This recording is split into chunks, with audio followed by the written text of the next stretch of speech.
अपि शिव समान व्यवसिताम् ययोकान्त्यायान्त्या शशिकिरण सारूप्य सरणे विदूतान्तर्ध्वान्ता विलसति च घोरेव जगति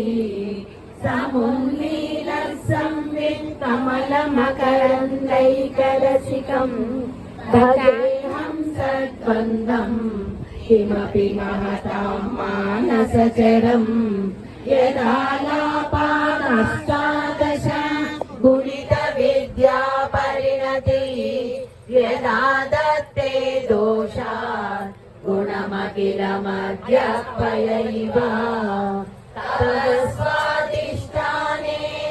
उतवहमधिष्ठाय निरतम् तमीरे संवर्तम्